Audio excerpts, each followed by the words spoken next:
გასულ წელს New York Times-ში გამოქვეყნდა ორგანიზაცია პალანტირის ერთ-ერთი ხელმძღვანელის ალექს კარპის ინტერვიუ, სადაც მან ახსენა, რომ მომავალში შეიძლება შეერთებულ შტატებს მოუწიოს სამ ფრონტზე ერთდროულად ბრძოლის წარმოება. პირველი ეს არის ევროპის მიმართულებით რუსეთის წინააღმდეგ, მეორე ახლო აღმოსავლეთში ირანის წინააღმდეგ და მესამე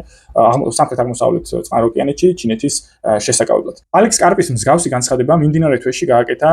შეერთებული შტატების ევროპული გენშტაბის ერთ-ერთმა წამყვანმა გენერალმა ალექსის გრინკევიჩმა, რომელმაც თქვა, რომ მომავალში შეერთებული შტატები მზად უნდა იყოს ორ ფრონტზე საომრად, ეს იქნება რუსეთისა თუ ჩინეთის წინააღმდეგ. რატომ არის ეს განცხადება მნიშვნელოვანი და ზოგადად ვინ არის ალექს კარპი და ორგანიზაცია პალანტირი? ორგანიზაცია პალანტირი არის ერთ-ერთი უმსხვილესი სახელმწიფო კონტრაქტორი კომპანია, რომელსაც ეს კონტრაქტები აკავშირებს სხვადასხვა სახელმწიფო დეპარტამენტთან და ის პასუხისმგებელია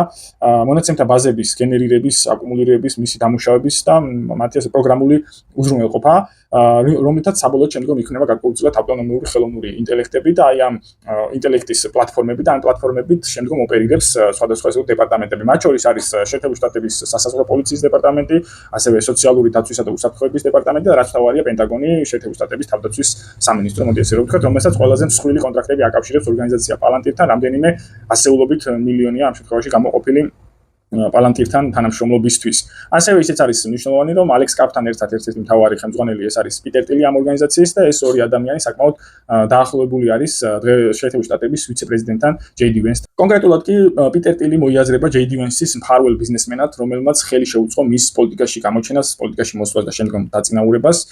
და უნდა ვივარაუდოთ ის, რომ ამ ორგანიზაციას პალანტირს საკმაოდ დიდი გავლენა აქვს შეერთებული შტატების პოლიტიკურ ელიტაზე, თუნდაც დონალდ ტრამპმა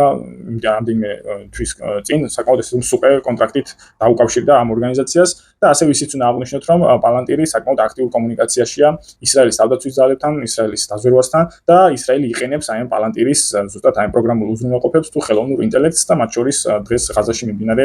სამხედრო ოპერაციებში აქტიურად გამოიყენება აი პალანტირის ტექნოლოგიები.